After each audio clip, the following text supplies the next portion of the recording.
ഏത് പുസ്തകം എടുത്ത് നോക്കിയാലും കർഷകശ്രീ ആയാലും കേരള കർഷകനായാലും മലയാള മനോരമ ആയാലും മാതൃഭൂമി ആയാലും ഏത് പത്രം എടുത്തായാലും മാഗസിൻ ആയാലും വളരെയധികം കർഷകരെ നേർവഴിക്ക് പശുമൃഗാദികൾ എങ്ങനെ അസുഖങ്ങളില്ലാതെ വളർത്താം, ലാഭകരമായിട്ട് വളർത്താം, അതിന് ക്ലാസ് എടുക്കുകയും അതിനെക്കുറിച്ച് വളരെയധികം അറിവുണ്ടായിട്ട് മാത്രം കാര്യം ഒരുപാട് അതിനുവേണ്ടി പ്രവർത്തിക്കുന്ന വളരെയധികം കർഷകരെ സഹായിക്കുന്ന ഒരു ഡോക്ടറാണ്. അപ്പൊ ആസിഫ് ഡോക്ടർക്ക് എല്ലാവരും വലിയൊരു ഐഡിയ കൊടുത്തേ. കർഷകരെ അല്ലെങ്കിൽ ബ്രോയിലർ മേഖലയിലെ കർഷകരെ, അങ്ങനെയുള്ള ക്ഷീര മേഖലയിലെ കർഷകരെ, അങ്ങനെയുള്ള കൂട്ടായ്മകളൊക്കെ തീർച്ചയായിട്ടും നമ്മുടെ പൊതുസമൂഹത്തിന്റെ മുമ്പിൽ വളരെ കുറവാണ്. അതുപോലെ തന്നെ മമ്മൂട്ടി ഒരിക്കൽ പറഞ്ഞിട്ടുണ്ട്, ചോറിൽ നമുക്ക് കൈവയ്ക്കാൻ കഴിയുന്നത് മണ്ണിൽ ചേറിൽ ചില മനുഷ്യർ കാൽ വെക്കുന്നത് കൊണ്ടാണ്.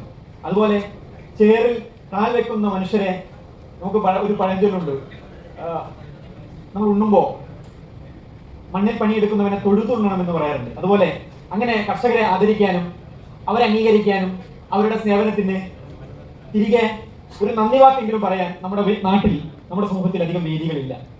അവിടെയാണ് ഇന്നിവിടെ ഇതുപോലൊരു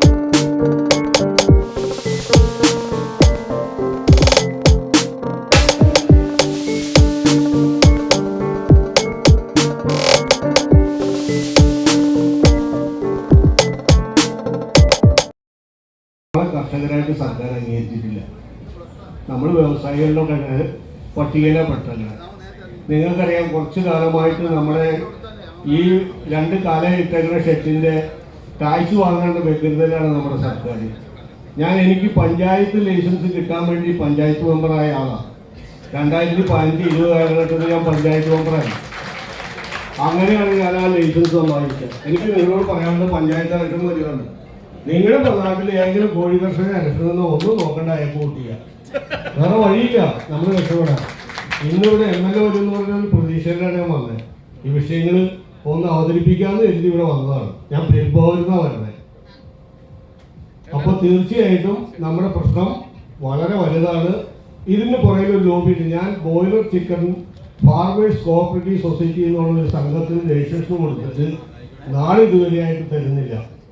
എന്നോട് ആദ്യം പറഞ്ഞു, നിങ്ങൾ അവിടെ ഏരിയ കമ്മിറ്റി ഓഫീസിൽ പോയി സംസാരിക്കാൻ പറഞ്ഞു. ഏത് ജോയിന്റ് രജിസ്ട്രാർ. ഇപ്പോൾ അത് തരാതിരിക്കുന്നത് നമുക്കിപ്പോൾ ഇട്ട് തരുന്ന ആളുകളുടെ ഒരു കളി കൂടിയുണ്ട്. അങ്ങനെ ഒരു സൊസൈറ്റി വന്നു പോയാൽ കർഷകർ എവിടെ രക്ഷപ്പെടും? ഇപ്പോൾ തന്നെ നോക്കൂ, ഈ വിലയിടിവും നമ്മുടെ അനേകം പേര് ഇപ്പോൾ സ്വന്തമായിട്ട് ഇട്ടിട്ടുണ്ട്. അവരെ മുട്ടയിടിക്കാൻ തന്നെയാണ് ഈ പണി.